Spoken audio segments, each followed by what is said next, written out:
Digital યુગમાં ખુલ્લામાં અભ્યાસ કરવા વિદ્યાર્થીઓ મજબૂર બન્યા છે। પડોશી રાજ્ય નહીં પંચમહાલ જિલ્લાના આ દ્રશ્યો છે। કડકડતી ઠંડીમાં વિદ્યાર્થીઓ વર્ગખંડમાં નહીં બલકે મેદાનમાં અભ્યાસ કરે છે। નવા ગુસ્સર ગામની પ્રાથમિક શાળાના આ દ્રશ્યો છે। જર્જરિત ઓરડા ડિસમેન્ટલ કર્યા બાદ પણ ટેન્ડર પ્રક્રિયામાં વિલંબ છે। ધોરણ 1 થી 8માં 388 થી વધુ વિદ્યાર્થીઓ અભ્યાસ કરે છે। બે પાળીમાં શિક્ષકો અભ્યાસ કરાવવા મજબૂર બન્યા છે। પાણીનો સ્ત્રોત હોવા છતાં સ્વચ્છ પાણી માટે અહીં બાળકો તરસે છે। અનેક સમસ્યાઓનો વાલીઓ, વિદ્યાર્થીઓ અને શિક્ષકો સામનો કરી રહ્યા છે। તંત્ર ક્યાં સુધી ટેન્ડર પ્રક્રિયાની માત્ર વાતો કરશે? વહેલી તકે વિદ્યાર્થીઓને વર્ગખંડ ક્યારે મળશે તે સવાલ છે। અમારી શાળામાં ઓરડા ઓછા થવાથી અમને ભણવામાં તકલીફ પડે છે। તેથી અમને તકલીફ પડે છે। તેથી અમને નવા ઓરડા બનાવી આપવા છે। અમારી શાળામાં ઓછા ઓરડા હોવાથી અમે સારી રીતે અભ્યાસ કરી શકતા નથી, જેથી અમે સરકારને નમ્ર વિનંતી કરીએ કે અમારા માટે નવા ઓરડા જલ્દીથી બનાવી આપે, જેનાથી અમે સારું શિક્ષણ મેળવી શકીએ। કે અમારા ગામનું હું કે ફોલો કરે અને અહીંયા આવીને સ્થળ તપાસ કરે કે ભાઈ શું પરિસ્થિતિ છે। અને અત્યારે સરકાર બી એટલી એક્ટિવ છે, તો ગામમાં આવી અને બાળકો પ્રત્યે અને ગામના જવાબદાર અને વાલીઓને એક મિટિંગ કરે અને જલ્દીથી આ કામ અને ઓરડા બને, એ અમારી ગામ લોકો અને વાલી તરીકે અમારી રજૂઆત છે।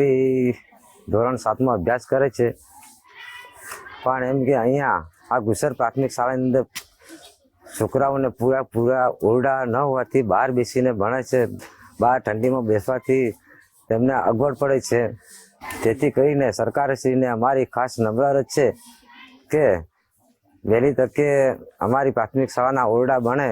આ લગભગ 6-7 મહિનાથી આ સ્કૂલ તોડવામાં આવેલી છે, તો બાળકોને બીજો કોઈ તકલીફ નથી, પણ બેસવામાં થોડી તકલીફ પડે છે। તો બધાની રિક્વેસ્ટ એવી છે કે વહેલી તકે ઓરડા મંજૂર થઈ જાય અને બાળકોને બેસવામાં બી તકલીફ ઓછી થઈ જાય અને ભણવામાં પણ બાળકો ધ્યાન આપે અને એમને જે કંઈ અભ્યાસ મળવાનો હોય તે પણ મળી શકે પૂરતો।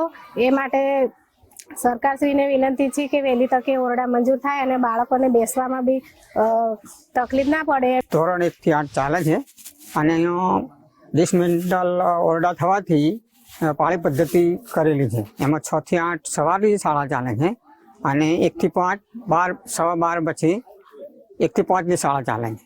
એટલે બધી રજીસ્ટર સંખ્યા છે અમારી 388, 143 6 થી 8ની છે, 245 1 થી 5ની છે।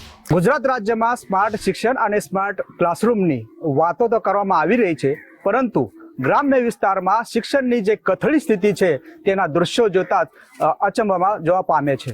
ત્યારે હાલ ગુજરાત ફર્સ્ટની ટીમ આવી પહોંચી છે ગોધરાના નવા ગુસર ગામ ખાતે, અને ત્યાં જે પ્રાથમિક શાળા છે 1 થી 8 ધોરણ સુધી, ત્યાં ઓરડા ન હોવાના કારણે હાલ જે ભૂલકાઓ છે ખુલ્લા મેદાનમાં બેસીને ભણવા માટે મજબૂર બન્યા છે। સરકાર દ્વારા 100 બને 100 આગળ વધે છે જે સ્લોગન છે તેના વચ્ચે કરોડ રૂપિયા ખર્ચા કરી બાળકોને તમામ પ્રકારની સુવિધા આપવાના દાવા કરવામાં આવી રહ્યા છે। ત્યારે હાલ આપણા સીધા દ્રશ્યો બતાવવાના પ્રયત્ન કરી। હાલ બાળકો જે છે ખુલ્લા મેદાનમાં બેસીને ભણવા માટે મજબૂર બન્યા છે। ત્યારે કેટલાક જે બાળકો છે તે જે ઓરડાઓ છે ઓરડાના ઓટલા પર બેસીને મજબૂર બન્યા છે। ત્યારે કેટલાક શ્વાન છે તે શ્વાન પણ હાલ સ્કૂલ કમ્પાઉન્ડમાં આવ્યા છે। ત્યારે બાળકોને બચકો ભરે અને બાળકો ઈજાગ્રસ્ત થાય તો ત્યારે જિમ્મેદારી કોની? ત્યારે હાલ સ્થાનિકો દ્વારા અનેક વાર જે સંલગ્ન તંત્ર છે સંલગ્ન તંત્રે અનેક વાર ઓરડાની રજૂઆત કરવામાં આવી છે, પરંતુ તંત્ર દ્વારા ટેન્ડર પ્રક્રિયામાં છે તેવા બહાના બતાવી આડાકાન કરતા હોવાના ગ્રામીણો જણાવી રહ્યા છે। ત્યારે વહેલી તકે આ બાળકોને નવા ક્લાસરૂમ મળે અને સરકાર દ્વારા જે કોમ્પ્યુટરનું જ્ઞાન છે એ બી બાળકોને મળી રહે તેવા હાલ એના વાલીઓ માંગ કરી રહ્યા છે। ત્યારે જોવાનું એ રહેશે કે ટેન્ડર પ્રક્રિયા છે એ ક્યારે પૂરી થશે અને નવા ગુસર ગામના જે નાના ભૂલકાઓ છે તેઓને અદ્યતન સુવિધાથી નવા ઓરડા ક્યારે મળશે અને આ નવા ઓરડામાં બેસીને આ જે નાના ભૂલકાઓ છે એ પ્રાથમિક શિક્ષણ ક્યારે લેશે એ જોવા રહ્યું। Namdev Patil, Gujarat first news, Godhra, Panchmahal.